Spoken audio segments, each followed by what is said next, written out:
to fix college sports, to fix the student experience in college, first we have to understand what we're fixing. So Nick Saban is going to take a swipe at this because he thinks there needs to be more guidelines and restrictions that will correct the course of college sports. Well, I think we need a greater understanding of all the moving parts. And there's a three-pronged approach that must be respected.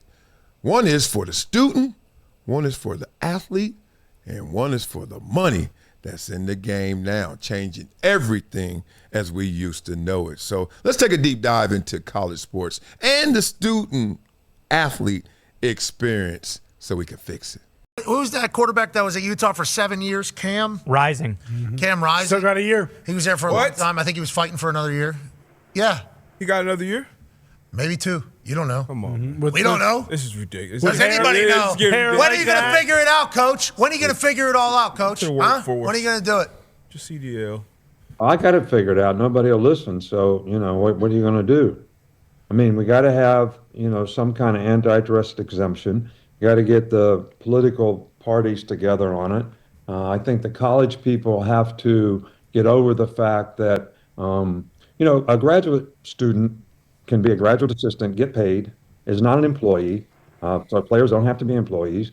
And these graduate students have representation. You call it a union if you want, but it's restricted on what they can negotiate for. They can't say, I have a lab that takes 10 hours and I'm going to go on strike so we only have to go 6 hours. You can't do that. And you do the same thing in football. Put some restrictions and determine what you can and can't negotiate. Shouldn't be anything that has anything to do with athletic development. We already have those restrictions, 20 hours a week, whatever it is, that practice time. So there's a way to do this that satisfies both parties, that gives cover to both groups so that we can move forward. And, I got killed in the Wall Street Journal for saying things like college football is messed up. But the thing about it is everybody just looks at the playoffs have created tremendous interest in college football. There's a whole bunch of teams now that have a chance to get in the playoffs. There's more interest than ever, higher TV ratings and all that. But the underbelly underneath that is not really good. It's not really good for the development of players. It's not really good for all the sports that we try to sponsor in college.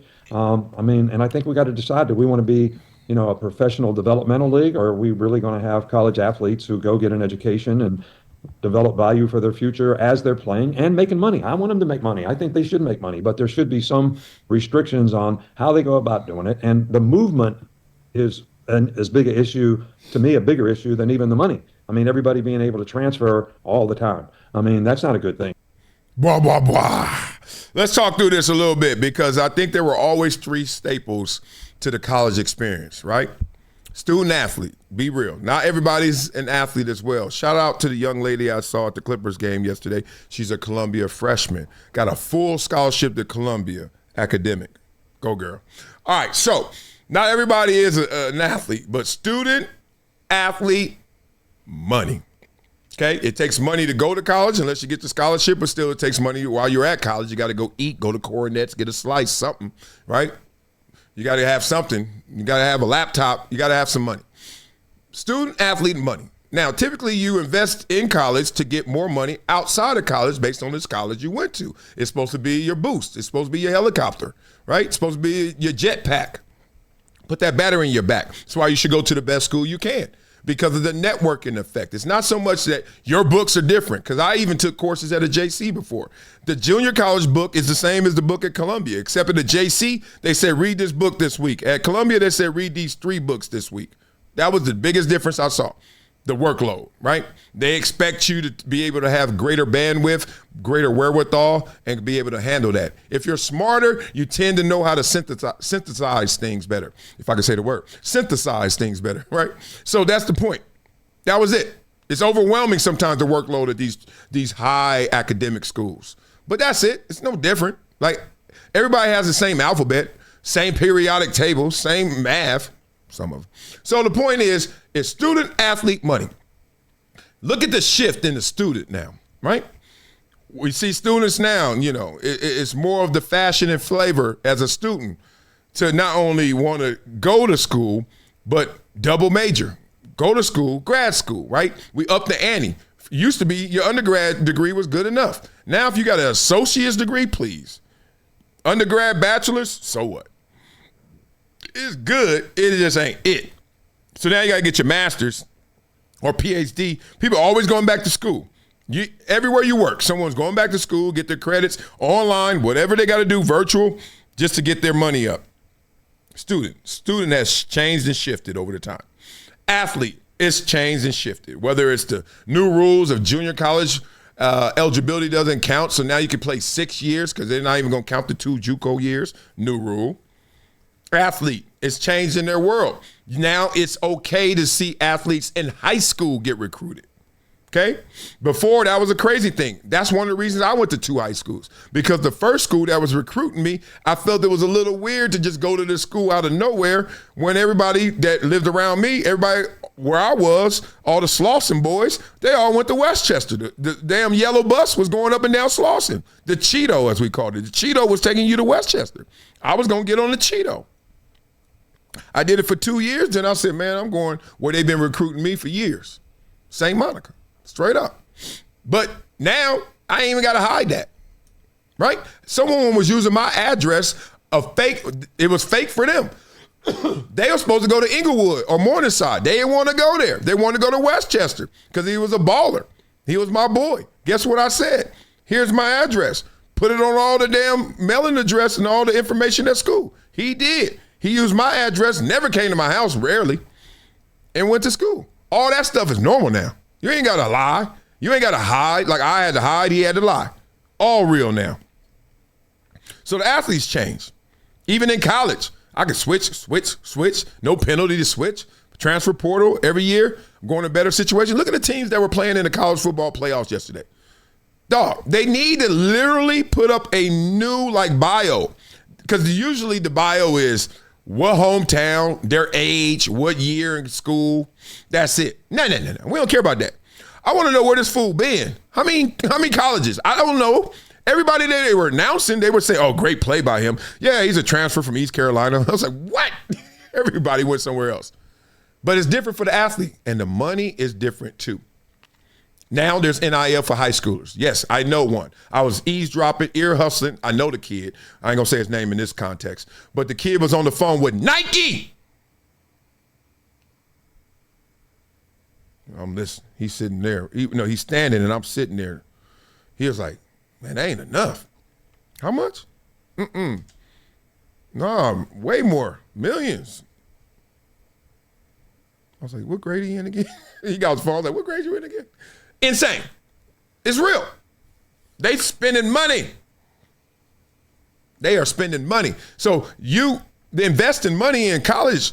For some people, like, are you kidding me? That's why I'm going to make my money. I ain't investing nothing. I'm taking. I'm getting it. So now the money has come earlier for the student, for the athlete, everybody. Everyone is on the mission because there's so much money involved. Private equity in colleges now, right? We just talked about that with Utah.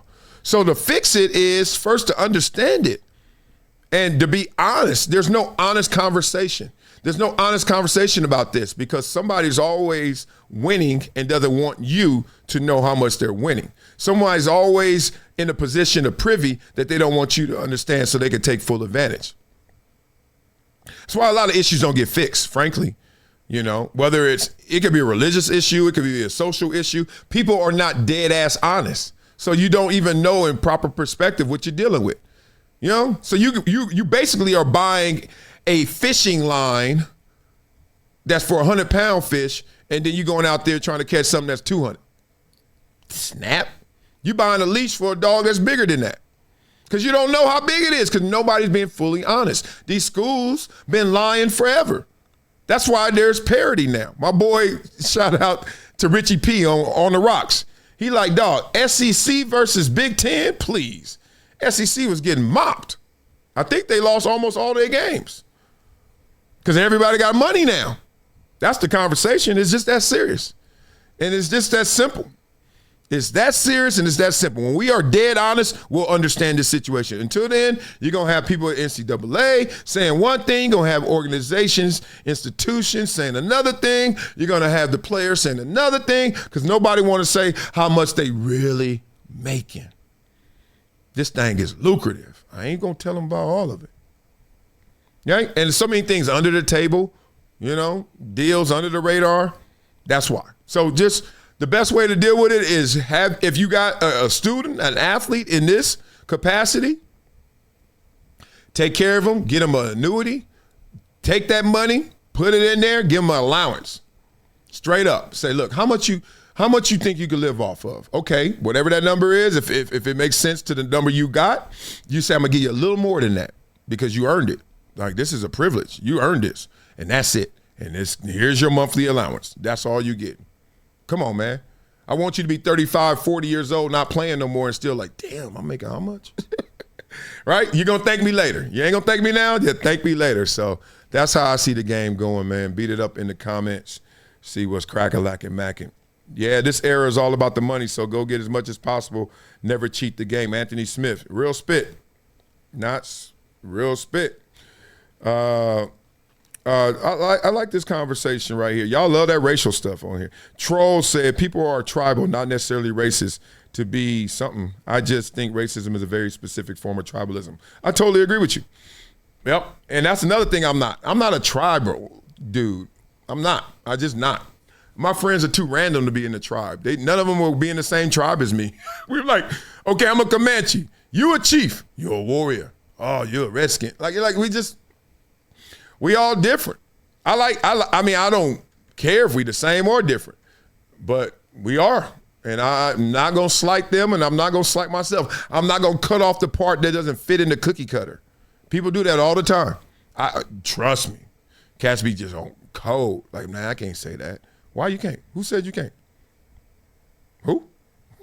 They did? Interesting. You know what we do on this show, boy.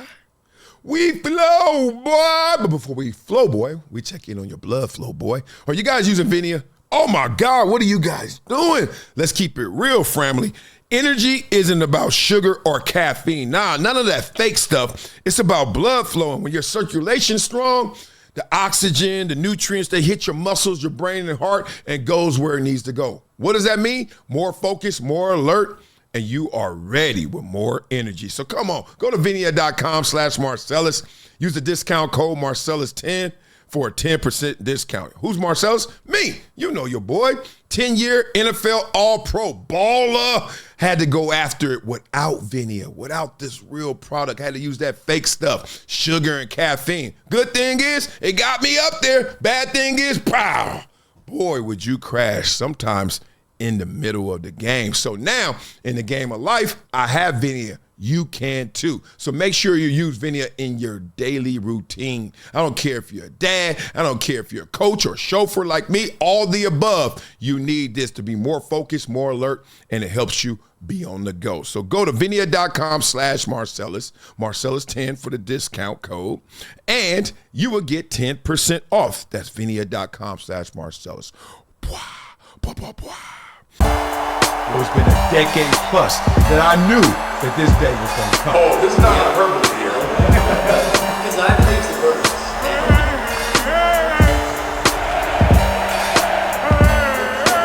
Time to hydrate. Hydration's the situation, so.